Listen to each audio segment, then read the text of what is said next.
Hi everyone, this week is Rosh HaShana. I'd like to offer something simple to think about as we enter into the new year.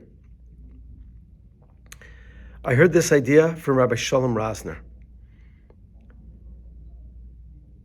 Yaakov Avinu, Jacob our father, is leaving Israel, Eretz Yisrael. He falls asleep and he has a dream of a ladder that stretches from the land up to the heavens. And in the dream, he sees angels climbing up the ladder. And then he sees a different set of angels climbing down the ladder.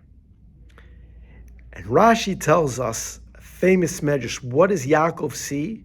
He sees the angels of Israel that were accompanying him go up to heaven, and the angels of Chutz La'aretz, the angels of the land that he's going to, coming down to escort him. So the Maral Prague asks a very simple question. Yaakov is somewhere near Yerushalayim, if not in Yerushalayim. He's somewhere still in Israel. Why is he having this dream now and the changing of the guards, so to speak, of the angels taking place while he's still in Israel? It should take place when he comes to the border of Israel.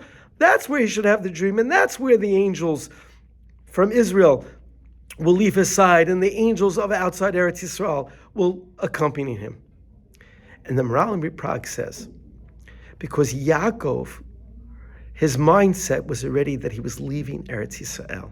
He was already, even though physically he was still in Israel, but mentally he was in a different place. And so the Maral Prague says something so beautiful, and I'd like us to carry this maybe, or think about this for Rosh HaShana.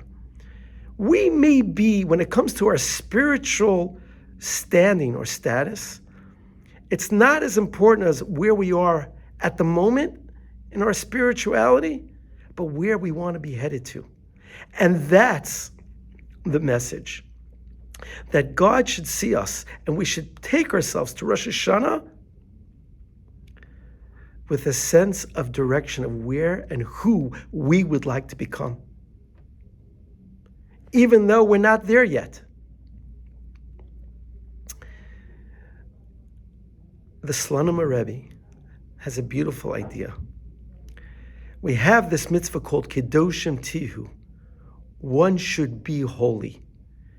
And he says what this mitzvah is, it's an aspirational type of mitzvah. It's a goal. You should be holy. You should try to attain to be holy. And that takes really a life work. It's not just one and done. I hold the lulav and I fulfilled the mitzvah. It doesn't work that way. To be holy is a goal-oriented mitzvah. And as we enter into Rosh Hashanah, I think that I'll get more out of Rosh Hashanah, and perhaps maybe you too, if you set a goal for yourself, an aspiration of where you'd like to be. You might not be there yet. And ask God, please, Hashem, help me along this path to become the person I'd like to become. Unlike Cinderella, where you have a fairy godmother and some magical spell, it requires work, it requires intention, it requires a certain kavanah. But we're so worth it, especially if we're really trying to be better people. We're good, but let's be better. At least that's what I think to myself. I always want to try to be better. Kedoshim Tihu. Not where we are now, but where we hope to be. I'm wishing everybody a happy, healthy, prosperous new year. Shana Tova.